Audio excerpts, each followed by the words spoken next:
Argentina সুইজারল্যান্ডের খেলা দেখে ফেলছো, ফিজিক্স ফার্স্ট পেপার পরীক্ষা আগামীকাল। আমি জানি না কতদূর পড়ছো, বাট আজকেই লাস্ট ডে। সো দুপুর 12টার আগে আমি যে টপিকগুলো বলবো এগুলো পড়লে তুমি নিশ্চিত 5টা সিকিউ কম পাবা যদি তোমার প্রিভিয়াসলি এগুলো সলভ করা থাকে। কারণ আমি খুব বেছে বেছে কয়েকটা জিনিস বলবো। দেখো, আগে আমি বলি কোনগুলো সিকিউ সেফ চ্যাপ্টার। তুমি ভেক্টরটা অবশ্যই টাচ করবে, কারণ ভেক্টর থেকে খুব বেশি ঝামেলা করবার কথা না। গতিবিদ্যা থেকে টপিক একটাই, সো তুমি একটুখানি সলভ করে যাও তুমি পারবা। এখন এই কাজ শক্তি ক্ষমতা আমি সলভ করতে বলছি কারণ এগুলোতে ভুলের রেটটা একটু কম এবং ম্যাথগুলো অপেক্ষাকৃত ইজি। আর তরঙ্গ তুমি করতে পারো, কারণ তরঙ্গেও অ্যাকচুয়ালি খুব কম প্যাচ দেয়। হ্যাঁ, ওখান থেকে সিকিউ আসার টপিক লিমিটেড। যদি তোমার প্রিভিয়াসলি যদি তুমি ওয়ান শট করে থাকো এবং তুমি কনফিউজ, তাহলে তুমি নিউটনিয়ান বলবিদ্যা ধরবা না। যদি না ওই জায়গা থেকে সিকিউ তোমার খুবই কমন চলে আসে, ওয়ান শটে করছো সেটাই তোমার কাছে কমন মনে হচ্ছে বা তুমি বুঝতেছো ইজি কোশ্চেন। আর যদি একটু হার্ড মনে হয় যে একটু প্যাচ মারা, আমি ওয়ান শট করছি, ওইটা প্রিভিয়াসলি আমি করি নাই, দরকার নাই, বুঝছো। পর্যাবৃত্ত ধর্মের ক্ষেত্রেও একই কথা, পদার্থের গাঠনিক ধর্মের ক্ষেত্রেও একই কথা, যদিও পদার্থের গাঠনিক ধর্মেও অ্যাকচুয়ালি সিকিউ এর টপিক খুবই কম। তোমরা টপিকে চলে যাই। দেখো, প্রথমে ভেক্টরের কথায় আসি। ভেক্টর থেকে যেটা আসবেই এটা মনে রাখো, সেটা হচ্ছে নদী নৌকার ম্যাথ। এটা আসবেই, এটা একটা পাবাই, তারপরে আরো এক্সট্রা একটা পাবা কিনা সেটাই হচ্ছে প্রশ্ন। তো এখন এই নদী নৌকার ম্যাথে কি কি প্রশ্ন আসে? প্রথম প্রশ্ন আসে যে লব্ধি বেগ। আমি একটুখানি দেখাই দিয়ে, দেখো লব্ধি বেগ বুঝতেই পারতেছো কোন দিকে চালনা করতে হবে, কত কোণে চালনা করলে বা কত কোণে রওনা দিলে ঠিক অপোজিট দিকে পৌঁছাবে, বা সর্বনিম্ন দূরত্বে পৌঁছাইতে কোন কোণে রওনা দিতে হবে, সর্বনিম্ন সময়ে পৌঁছাইতে কোন দিক বরাবর যাইতে হবে। হ্যাঁ, আর তুমি যদি সর্বনিম্ন সময়ে পৌঁছাইতে চাও তাহলে পার বরাবর আনুভূমিকভাবে তুমি কতটুকু দূরত্ব অতিক্রম করবা। এই যে টপিক বললাম, দেখো কয়েকটা টপিক। লব্ধি বেগ, দিকের মধ্যে কয়টা দিক আসছে, কত কোণে রওনা দিতে হবে ঠিক অপোজিট পারে পৌঁছাইতে, অথবা সেটাই হচ্ছে সর্বনিম্ন দূরত্ব, আর সর্বনিম্ন সময়ে পৌঁছাইতে কোন দিকে যাইতে হবে, এবং সর্বনিম্ন সময়ে তুমি যখন ড্রিফট করে চলে যাবা তুমি আনুভূমিকভাবে পার বরাবর কতটুকু দূরত্ব অতিক্রম করবা। মোটামুটি তিনটা টাইপের সিকিউ নদী নৌকা তুমি পারবা। এরপর ভেক্টর ক্যালকুলাস থেকে কি কি আসছে? তিনটা পার্টই তো আছে, গ্রেডিয়েন্ট, ডাইভারজেন্স এবং কার্ল, যে কোনো একটা চলে আসতে পারে। তবে পরীক্ষায় সাধারণত প্রশ্ন এইভাবে আসে যে এই জায়গায় সলিনয়েডাল হবে কিনা, এই জায়গায় ঘূর্ণনশীল হবে নাকি অঘূর্ণনশীল, এইভাবে প্রশ্ন করতে ওরা বেশি কমফোর্টেবল ফিল করে। সো ঘ নাম্বারে এই কোশ্চেনগুলো আসে যে সলিনয়েডাল বা অঘূর্ণনশীল, হ্যাঁ, বা ঘূর্ণনশীল হবে কিনা। আর গ নাম্বারে দেখা যায় সরাসরি এই গ্রেডিয়েন্ট, ডাইভারজেন্স বা কার্লের একটা ম্যাথ দিয়ে দেয়। সো এটা তুমি একবার দেখলেই পারবা। ভেক্টরের গুণনে চলে আসো। ভেক্টর গুণনে সবচেয়ে বেশি ম্যাথ যেটা আসছে লম্ব অভিক্ষেপ। এ ভেক্টরের উপর বি ভেক্টরের লম্ব অভিক্ষেপ, বা এইটার উপর ওইটার লম্ব অভিক্ষেপ। জাস্ট তুমি বুঝতেই পারতেছো এইখান থেকে এই প্রশ্নটাই সবচেয়ে বেশি আসে। আর মাঝে মাঝে সাধারণ ভেক্টরের ডট এবং ক্রস গুণ সেটা আসতে আমরা দেখছি। আরেকটা আসতে দেখছি, সেটা হচ্ছে যে সমতলীয় হওয়ার যে শর্ত। তিনটা ভেক্টর পরস্পর সমতলীয় হওয়ার শর্ত কি ছিল? যে প্রথম দুইটা ভেক্টর বা যে কোনো দুইটা ভেক্টরের ক্রস গুণন করে যদি আমরা তৃতীয় ভেক্টরের সাথে ডট গুণন করে 0 পাই তাহলে তারা সমতলীয়। ওই সমতলীয় প্রমাণ করতে বলে। তো তখন তোমার ওইভাবে ওই প্রসেসে দেখা দিতে হয় সমতলীয়। আবার দেখা যায় যে সামান্তরিকের দুইটা বাহু দিয়ে দিল, সামান্তরিকের দুইটা কর্ণ দিয়ে দিল, ক্ষেত্রফল বের করতে বলছে। সো এই টাইপের ম্যাথগুলো তোমরা পাবা। আর যদি বৃষ্টির সাঁতার ম্যাথ দেয়, বৃষ্টির সাঁতার ম্যাথ দিতে পারে, হ্যাঁ, দেওয়ার চান্স আছে, তাহলে স্বাভাবিকভাবে ওই একটা প্রশ্নই আসে যে কত কোণে ছাতা ধরতে হবে। আর যদি বৃষ্টির সাথে গাড়ির সম্পর্ক থাকে তাহলে পেছনের যে উইন্ডশিল্ড, হ্যাঁ, বা পেছনের কাচ সেটা ভিজবে না কত বেগে গেলে, হ্যাঁ, বা সেই হিসেবে যেখানে বলছে কত বেগে গেলে গাড়ির পেছনের কাজ ভিজবে না। সো এই টাইপের একটা ম্যাথই আছে, তুমি দেখে যেও পরীক্ষায় আসলে এই টাইপের ম্যাথই আসবে। ভেক্টর শেষ করতে তোমার লিটারালি যদি আগে মোটামুটি একটু পড়া থাকে তোমার সর্বোচ্চ 1 ঘন্টা লাগবে। এরপর গতিবিদ্যায় আসো। গতিবিদ্যায় টপিক একটাই, প্রাস। সো প্রাসের যে সূত্রগুলো, পাল্লা সূত্র, পর্যায়কালের সূত্র বা উড্ডয়নকালের সূত্র এবং সর্বোচ্চ উচ্চতার সূত্র, এগুলো একটু দেখে যাবা। বিশেষ করে এইভাবেও কোশ্চেন আসতে পারে, সর্বোচ্চ উচ্চতায় উঠতে সময় কতটুকু লাগবে, নামতে কতটুকু সময় লাগবে। তুমি তো জানো যে পর্যায়কাল ওই দুইটা সময়ের বা সমান সময়ের যোগফলের সমান, তাই না? এবং এইখান থেকে অবশ্যই ঘ নাম্বারে একটা কোশ্চেন আসে, সেটা হচ্ছে একটা নির্দিষ্ট টাইম বলে দেয় যে এত সেকেন্ড পর প্রাসের বেগ কত হবে। এখন ভিএক্স তো সবসময় এই জায়গাতে একই থাকে, কিন্তু ভিওয়াইটা চেঞ্জ হয়। ভিওয়াই এর একটা সূত্র আছে, ওই ভিওয়াই এর সূত্র দিয়ে বের করতে হয় যে হ্যাঁ আমার ভিএক্স এত, ভিওয়াই এত, সেইখানে ওই জায়গাতে প্রাসের বেগ ভি ইকুয়াল টু এত হবে। V equal to root over VX square plus VY square. বুঝতে পারছো ব্যাপারটা? এই গতিবিদ্যায় আর কিচ্ছু নাই। হ্যাঁ, লেখচিত্র বা গ্রাফ যেগুলো, এগুলো এমসিকিউতে আসতে পারে, বাট সিকিউতে এইটাই আসবে। এরপর যদি আমি একটু সামনের দিকে যাই, দেখো নিউটনের বলবিদ্যা থেকে কি আসে? সবচেয়ে বেশি আমরা আসতে দেখছি জড়তার ভ্রামক। হ্যাঁ, তো দুইটা ছবি দেওয়া থাকে, বলে যে এই দুইটা জড়তার ভ্রামকের তুলনা করো। দুইটা ছবি দিয়ে বলে দুইটা জড়তার ভ্রামকের তুলনা করো, ঠিক আছে?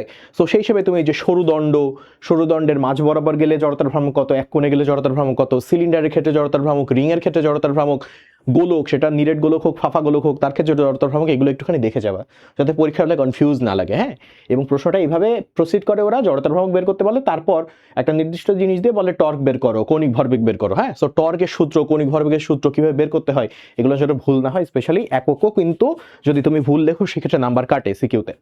2 নাম্বার যেটা সবচেয়ে গুরুত্বপূর্ণ এবং আমার মনে হয় এবার এটা আসবে, আমি লিখে দিলাম। হ্যাঁ, রাস্তার বাঙ্কিং কোণ, এবং এখান থেকে এই একটাই সিকিউ আসে, নিরাপদে বাঁক নিতে পারবে কিনা, অথবা সর্বোচ্চ কত বেগে গেলে সে নিরাপদে বাঁক নিতে পারবে। ঠিক আছে, এই একই সিকিউ ঘুরে ফিরে আসে। সো তোমার ওই বেগটা বের করতে হয়, বেগের সূত্র তুমি ওখানে জানো কিভাবে বের করতে হয়, তাই না? আচ্ছা, সংঘর্ষের ক্ষেত্রে এরকম সংঘর্ষ বিভিন্ন ধরনের সিচুয়েশন দেখায়, কোনটা স্থির থাকে, কোনটা বিপরীত দিক থেকে আসছে, হ্যাঁ, বা একই দিকে যাচ্ছিল, পেছনে একটা বেগ বেশি ছিল। তো এই ক্ষেত্রে প্রশ্নটা করে হচ্ছে এটা স্থিতিস্থাপক সংঘর্ষ হবে নাকি অস্থিতিস্থাপক সংঘর্ষ হবে, এই শর্তটা একটু দেখে নিবা। অথবা বলে যে এই ক্ষেত্রে ভরবেগের যে সংরক্ষণশীলতা নিয়ম, সেই ভরবেগ সংরক্ষণ হইল কিনা। তো তোমার এই ক্ষেত্রে সংঘর্ষের আগে এবং সংঘর্ষের পরে দুইটার ভরবেগ যোগ করে দেখাইতে হবে যে আমার ভরবেগের সংরক্ষণশীলতা ঠিক আছে। আর কেন্দ্রমুখী বলের রেয়ারলি আসছে, দেখা যাচ্ছে যে একটা সুতায় একটা পাথরখণ্ড তুমি এভাবে ঘোরাচ্ছ, যে কেন্দ্রমুখী যে বলের F=mv²/r, ওই সূত্র ব্যবহার করে সুতার টান নির্ণয় করতে বলে, এবং পরবর্তীতে বলে যে ওই সুতা সর্বোচ্চ এত টান সহ্য করতে পারে। এখন আমি যদি সুতার দৈর্ঘ্য দ্বিগুণ করি, অথবা সুতায় যে পাথরটা আছে সেই পাথরের ওজন বা ভর দ্বিগুণ করি, তাহলে সুতা সহ্য করতে পারবে কিনা। বুঝছো, ইজি ম্যাথ। এই ম্যাথটা আসারও সম্ভাবনা আছে এইবার, বুঝছো, এরকম টাইপের ম্যাথ আসার সম্ভাবনা আছে। এবার কাজ শক্তি ক্ষমতা, এখান থেকে সবচেয়ে বেশি আসতেই দেখছি আমরা বারবার, সেটা হচ্ছে এই কুয়া থেকে পানি তোলা। বলে অমুক ওয়াটের একটা পাম্প, সে কতক্ষণে পানি তুলবে, বা অমুক হর্স পাওয়ারের একটা পাম্প কতক্ষণে পানি তুলবে। ওইটার যদি কর্মদক্ষতা এত % কমে যায়, তাহলে এখন সে কত সময় পর পানি তুলবে।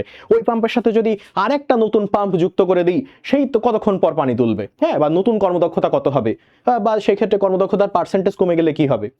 বুঝতে পারছো? সো এই কর্মদক্ষতা বের করা, ক্ষমতা বের করা, এই জিনিসগুলো একটুখানি বের করো, তুমি গোয়া থেকে ম্যাথ যেটা নিশ্চিন্তে পারবা।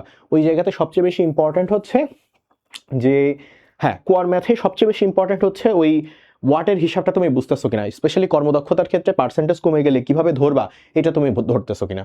ঠিক আছে, আচ্ছা। আর কাজের ক্ষেত্রে সাধারণত স্বাভাবিক কাজ দেয় না, যেটা তুমি সরাসরি গুণ করলে পাবা। এটা ঢালু বা যে আনত তল, সেই জায়গাতে ওঠানামা করার সময় যে কাজ, এখানে যে হিসাবটা করতে হয়, এই দিক বরাবর মানে সরাসরি পৃথিবীর কেন্দ্র বরাবর ওজন কাজ করতেছে, আর এই দিক বরাবর কাজ করতেছে হচ্ছে ওর যে ও প্রতিক্রিয়া বল, হ্যাঁ, অপোজিট দিকে যে প্রতিক্রিয়া বল দিচ্ছে, সেই হিসাবটা করে এখান থেকে কাজ বের করে আনতে হয়। ধ্রুব বল দ্বারা কাজও হইতে পারে। আর একটা স্পেশাল যে ব্যাপারটা আছে, স্প্রিং বল আছে, সো স্প্রিং বল দ্বারা কাজটা একটু নির্ণয় করতে দেখবা, এবং মাঝে মাঝে কাজ থেকে ক্ষমতাও বের করতে বলে। সো এটাও দেখা যাচ্ছে দুইটা ভিন্ন সিনারিও দিয়ে, সেখান থেকে ভিন্ন সময় দিয়ে বললো যে ক্ষমতার তুলনা করো, এটাও আসতে পারে। ঠিক আছে, আচ্ছা। এরপর কি, এরপর তরঙ্গ চ্যাপ্টারটা থেকে যদি বলি, তরঙ্গ চ্যাপ্টার থেকে আসেই একটা জিনিস, সেটা হচ্ছে তীব্রতা লেভেল। তীব্রতা লেভেলের একটাই সূত্র, কোনো ঘোরপ্যাচ নাই। সো তুমি ম্যাথটা দেখে যাও, তীব্রতা লেভেল থেকে কোশ্চেন আসলে পারবা। আরেকটা কোশ্চেন আসে, সেটা হচ্ছে অজানা সুরশলাকার কম্পাঙ্ক নির্ণয়। ওই ক্ষেত্রে যে মোম লাগিয়ে ওজন বাড়িয়ে কম্পাঙ্ক কমিয়ে, তখন দেখ একটা সুরশলাকার কম্পাঙ্ক জানা থাকে, আর একটার কম্পাঙ্ক বের করতে হয়, ওই যে মোম টোম লাগিয়ে, দেখছো এটা তোমরা। আচ্ছা, সবশেষে যদি তোমাকে জিজ্ঞাসা করে যে ভাই আদর্শ গ্যাস ও গ্যাসের গতিত্ব থেকে একটা সিকিউ আসবে বলে দেন, সেটা হচ্ছে এই শিশিরাঙ্ক আপেক্ষিক আর্দ্রতা। আসবেই, এটা আসবেই, এবং এর ওই ম্যাথও ওই আগের মতো জাস্ট ফিক্সড, সূত্র জানলেই তুমি ম্যাথ করতে পারবা।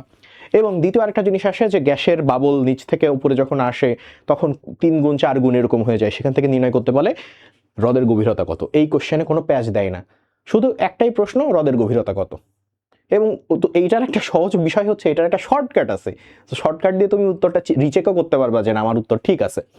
আর গতিতত্ত্ব সম্পর্কিত ওই যে একটাই আসতে পারে, সেটা হচ্ছে গ্যাসের গতিতত্ত্ব নির্ণয় করো, তখন 3/2 nRT, আবার মাঝে মাঝে 3/2 kT, এই সূত্র দিয়েও তুমি একটি অণুর গতিশক্তি বের করতে বলতে পারে। হ্যাঁ, তো ওইটা একটু খেয়াল রাখো যে 3/2 kTর একটি অণুর গতিশক্তি বের করতে বলছে কিনা, নাকি পুরো গ্যাস, 1 মোল গ্যাসের গতিশক্তি বের করতে বলছে। আর RMS বেগ বের করতে বলে, RMS এর তো দুইটা সূত্র আছে, দুটো ছোট কাজে লাগে। সো তুমি এই যে টপিক বললাম, তোমার কাজ হচ্ছে যে ভাই খেলা শেষ, এখন তোমার কাজ হচ্ছে মন খারাপ হোক, মন ভালো হোক, তুমি যে টিমের সাপোর্টার হও, আমি জানি না কারা জিতছে, কারণ এই মুহূর্তে খেলা চলতেছে যখন আমি ভিডিওটা রেকর্ড করতেছি। সো যাই হয়ে যাক না কেন, তুমি এখন শুরু করবা। ধরো এখন কয়টা বাজে, খেলা শেষ হবে ধরো 9টার সময়। সো তুমি 9টার সময় শুরু করো, বা যদি পরে ভিডিও দেখো তুমি 12টার মধ্যে শেষ করো, 12টার মধ্যে শেষ করো। আর কেউ যদি পরবর্তীতে এই ভিডিও দেখো, তাহলে তুমি এই টাইম ফ্রেমটা একটু মেনটেন করার চেষ্টা করো যে হ্যাঁ 9টা থেকে 12টা, তার মানে 3 ঘন্টা। বিশ্বাস করো আমি যে টপিক দেখাইছি 3 ঘন্টায় এই টপিক দেখা পসিবল। তুমি যদি প্রথম ভেক্টরেই আজকে 3 ঘন্টা টাইম কাটাই ফেলো, যে আমি ভেক্টরের এই দেখতেই 3 ঘন্টা টাইম কাটাই ফেললাম, তাহলে কিন্তু তুমি আজকে বিপদে পড়ে যাবা।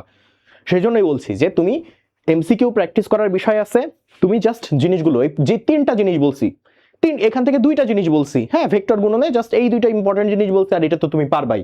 সো এরকম ভাবে 1 ঘন্টা সময় দিয়ে 3 ঘন্টা সর্বোচ্চ, তুমি যদি আরেকটুখানি টাইম বাড়াইতে চাও যে না ভাই আমি আরেকটু টাইম বাড়াইতে চাই, সর্বোচ্চ এটাকে তুমি 4 ঘন্টা পর্যন্ত নিয়ে তুমি শেষ করে ফেলো সিকিউগুলো, ঠিক আছে? আর যদি কারো কোনো সমস্যা হয় আমাদেরকে জানাও যে ভাই এই সমস্যা ফেস করতেছি। এমসিকিউতে একটা বড় ব্যাপার তোমাদের বলে রাখি, এমসিকিউ কিন্তু এখন যদি কেউ প্র্যাকটিস করো, টাইম ধরে প্র্যাকটিস করো। একটা এমসিকিউ নিয়ে বসেই আছি, একটা এমসিকিউর পেছনে 10 মিনিট চলে গেল, এরকম হলে কিন্তু তুমি প্র্যাকটিস করতে পারবে না, ঠিক আছে? All the best.